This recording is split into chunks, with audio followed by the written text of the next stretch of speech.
네, 오늘 말씀은 다니엘서 8장 15절에서부터 27절까지의 말씀입니다. 다니엘서 8장 15절에서 27절까지의 말씀을 교독하시고 마지막 절은 함께 읽겠습니다. 나 다니엘이 그 환상을 보고 그 뜻을 이해하려고 하는데 내 앞에 사람 모습을 한 것 같은 이가 서 있었다. 그때 내가 레강의 두 언덕 사이에서 사람이 외치는 소리를 들었다. 가브리엘아, 이 사람에게 그 환상을 알려주어라.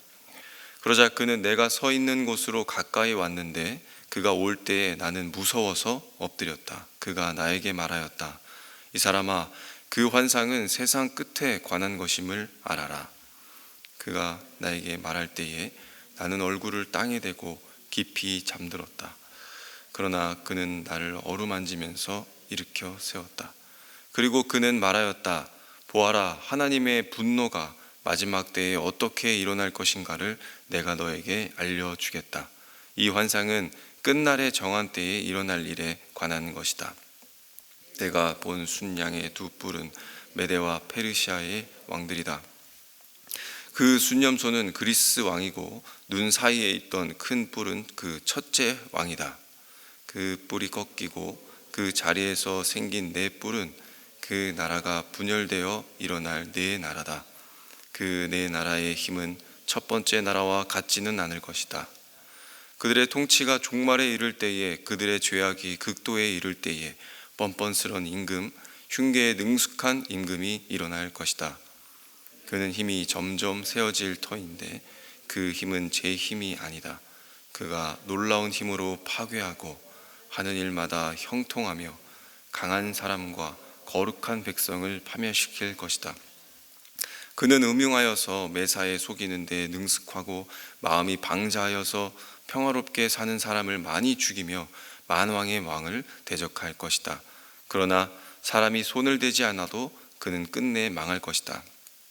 내가 너에게 설명한 아침과 저녁 제사 환상은 반드시 이루어진다.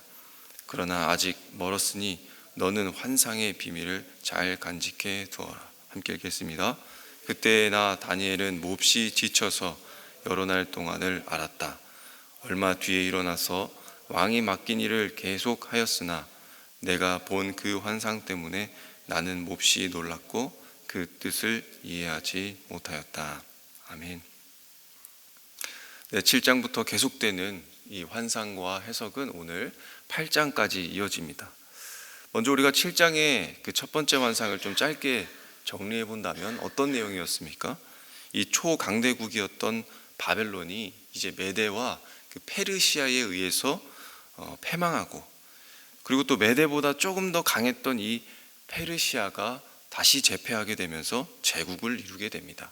그리고 이 페르시아 제국도 더 강한 그 그리스에 의해서 참패를 하게 되면서 이제 그리스, 이 헬라 제국이 세워지게 됩니다. 또 여기에서 끝이 아니라 더 강한 로마가 다시 또 점령하게 되고, 이제 그 다음이 중요한데, 인자 같은 이가 일어나서 그 제국을 깨트리기 시작함으로 바로 하나님의 제국, 하나님의 나라가 세워지는 그 놀라운 내용을 이 환상을 통해서 보여주며 그 묵시를 읽는 우리에게 이 하나님 나라의 큰 그림을 보여주고 있습니다. 그리고 오늘 이어서 이 8장은 이 큰 그림 속에서 특별히 페르시아와 그리스, 이 페르시아 제국과 헬라 제국 사이에서 일어나는 그 한 사람, 그 시기에 초점을 맞추어서 전개해 나가고 있는 것이죠. 오늘 20절 말씀에 보면 순양의 두 뿔, 그 두 뿔은 바로 메대와 페르시아의 왕들이다, 그렇게 이야기하고 있으며, 또 오늘 21절에 순념소는 그리스 왕이고 눈 사이에 있던 큰 뿔은 그 첫째 왕이다 라고 이렇게 말하고 있습니다. 이 왕이 바로 어제 설명드렸던 알렉산더 대왕이고, 그 뿔이 꺾인다라고 하는 것은 죽게 될 것을 의미한다고 했습니다. 또 네 뿔은 누구였습니까? 바로 알렉산더 밑에 있던 4명의 장군들을 의미하고 이 장군들이 그 나라를 갈라먹었다라고 하는 그런 이야기였습니다. 그 다음에 또 어떻게 되어가고 있습니까? 그 네 뿔이 그 큰 뿔, 그 하나의 그 큰 뿔만큼의 권세가 있지 못하니까 점점 약해져 가고 있더라 하는 것이죠. 그리고 그 네 나라는, 그 네 뿔은 어떻게 됩니까? 점점 약해지니 점점 왕이 만만하게 보이고 조금이라도 힘을 가진 권력자들이 너도 나도 일어나서 왕의 자리를 넘보기 시작한 것이죠.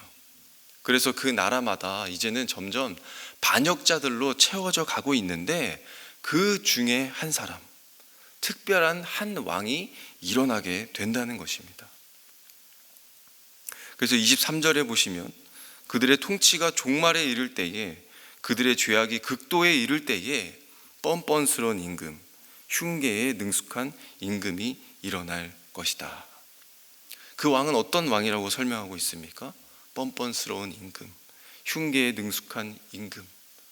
그의 얼굴은 뻔뻔하고 속임수에 능하고, 또 24절에 힘이, 그 권세가 강할 것이고 그 놀라운 힘으로 파괴적인 행위를 할 것이고 하는 일마다 그는 형통하게 될 것이며 강한 사람과 거룩한 백성을 파멸시킬, 하나님 나라와 그 백성을 멸할 그 왕이 일어난다라고 하는 것입니다. 바로 누가 나타날 것이라는 예고입니까? 하나님의 대적자, 적 그리스도가 나타날 것이라는 예고죠. 하나님의 백성을 괴롭히고 무너뜨릴 왕, 하나님께서 그동안 세웠던 왕과는 달리 이 거룩한 하나님을 대적할 왕이 일어날 것이라고 묵시하고 있는 것입니다. 그러면 오늘 다니엘서 8장은 왜 이 사람을 주목하게 하는 것일까요? 이 대적자를 통해서 일어날 일들을 우리에게 보여주고 또 그 일을 통해서 우리에게 무엇을 보여주실 것이라는 것입니다. 그것은 그 말세에 어떤 적 그리스도가 일어날 텐데 그가 바로 이 왕과 같은 모습일 것이다. 마찬가지로 하나님 나라가 임하는 그 말세에도 그리스도가 재림하셔서 하나님의 나라가 완성될 텐데 그 그리스도를 만나기 전에 지금 이 한 사람과 또 헬라 제국 그 마지막에 일어난 이 왕과 같은 적 그리스도를 너희가 만나게 될 것이다. 그것을 말해주는 계시와 묵시가 바로 이 8장에서 우리에게 보여주고 말해주고 있는 메시지입니다. 그러면 이 성경은 이 묵시와 환상을 가지고 당시의 사람들과 또 오늘날을 살아가는 우리에게 무엇을 말하고자 함일까요? 그 첫 번째는 바로 놀라지 말라라고 하는 것입니다. 무서운 영화를 잘 보시는지 모르겠습니다. 그런데 못 보는 사람이 어쩔 수 없이 그 영화를 봐야 하는 상황이라면 덜 놀라고 덜 무서울 수 있는 방법이 무엇이겠습니까? 바로 예고편을 보거나 또 언제 어느 순간에 어떻게 놀라운 일이 벌어지는지, 깜짝 놀랄 일이 일어나는지 미리 알고 가는 방법입니다. 여전히 무섭고 두렵고 놀라지만 완전하게 대비할 수는 없겠지만 그 마음에 있어서는 아는 것과 모르는 것이 아무래도 그 차이가 상당할 것입니다. 마찬가지로 하나님은 자기 백성들에게도 상상하지 못할 그 고난 앞에 그동안에 한 번도 만나보지 못한 적 그리스도, 그 적 그리스도의 출현 앞에 놀라지 말라, 그렇게 예고해 주셨던 것이죠. 우리가 가만히 길을 가고 있다가도 누군가가 확 나타나서 놀래키면 얼마나 놀랍고 또 얼마나 당황스러워 합니까? 다니엘도 그런 일들이 또 오늘 있었습니다. 심지어 다니엘은 천사가 나타났습니다. 이 거룩한 존재, 우리에게 호의적이고 하나님께 보냄받은 천사였는데도 불구하고 그가 갑자기 나타나자 다니엘이 굉장히 많이 놀라워합니다. 27절에도 보면 몹시 지쳐버렸다. 여러 날 동안을 알았다. 그렇게 이야기합니다. 얼마나 두려워했고 얼마나 벌벌 떨면서 놀랐으면 다니엘이 너무 지쳤고 여러 날 동안 알았다. 그렇게 이야기하고 있는 것일까요? 그 천사가 와서 환상을 해석해주고 좋은 말을 해주는 것도 그로서는 참 감당이 안 되는 그런 일이었는데, 혹 갑자기 적 그리스도가 우리 앞에 나타난다면, 그리고 그 대적자가 백성들을 핍박하고 죽임까지 당하는 그런 상황들을 아무런 준비가 없이 급히 맞닥뜨린다면 이게 얼마나 당황스러운 일이 될까요? 이 환상과 묵시는 그 예고편, 이 환상을 통해서 스포일러를 우리에게 해준 것입니다. 그 줄거리와 중요사항, 또 반전 요소와 또 결말을 미리 알려주어서 우리가 가질 그 공포와 두려움을 떨어뜨리도록 도우신다라고 하는 것이죠. 다니엘서 7장의 그 첫 번째 묵시처럼 하나님은 바벨론이 무너져도 끝이 아니다. 다시 페르시아가 일어날 것이다. 페르시아로 끝나는 것이 아니라 또 헬라 제국이 일어나다. 또 로마가 일어날 텐데 그것도 끝이 아니다. 또 그 다음에 그리스도가 다시 오시는데 그를 기다리는 하나님의 백성 앞에서 그리스도를 흉내내는 적 그리스도가 나타난다면 너희가 얼마나 놀라겠느냐. 어느 시대를 살든지 느닷없이 너희 앞에 서는 그 핍박자, 이 자가 분명히 너희 앞에 설 것인데 너희는 놀라지 말라. 알고 있으라. 준비하고 있으라. 오늘 다니엘서의 이 환상을 통해 우리에게, 그리고 그 당시의 사람들에게 말씀하고자 하신 것입니다. 두 번째는 무엇이겠습니까? 바로 끝까지 견디기를 우리에게 말씀하고자 함입니다. 적 그리스도의 공격은 결국 어떤 공격입니까? 우리의 믿음을 지키지 못하게 하는 공격. 우리가 제사를, 우리가 예배를 드리지 못하게 하고 거룩하게 살지 못하게 하는 그런 공격이라는 의미입니다. 예수님께서도 이 부분에 대한 우려가 있으셨죠. 말세에는 누군가는 돌아서게 되고 누군가는 이 신앙을 시작했다가 끝까지 가지 못하는 그런 성도들을 예수님은 바라보셨습니다. 누군가는 세상을 사랑함으로써 주를 버리고 누군가는 강력한 핍박 앞에 주를 버리며 이 좋은 세상이라고 하는 그런 유혹 속에서 이제 주님 오실 날이 다가오는 데에도 여전히 그들은 자기에게 빠져 있고 세상에 빠져서 끝까지 견디지 못하는 자들이 있더라 하는 것입니다. 실제 우리가 로마 시대의 역사를 바라보게 되면 로마 황제가 정말 적 그리스도와 같은 그런 모습으로 상당한 핍박을 가하게 되지 않는 것을 우리가 보지 않습니까? 그때에 예수를 믿었던 자들이 어떻게 합니까? 믿음을 포기합니다.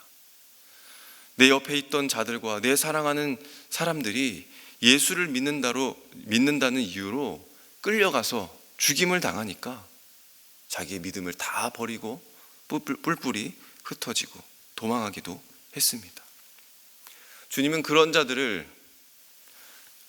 미리 아시고 말씀하시기를 기도하면서 그리스도를 기다리면서 낙심하지 말라. 끝까지 견디라. 그렇게 말씀해 주셨습니다.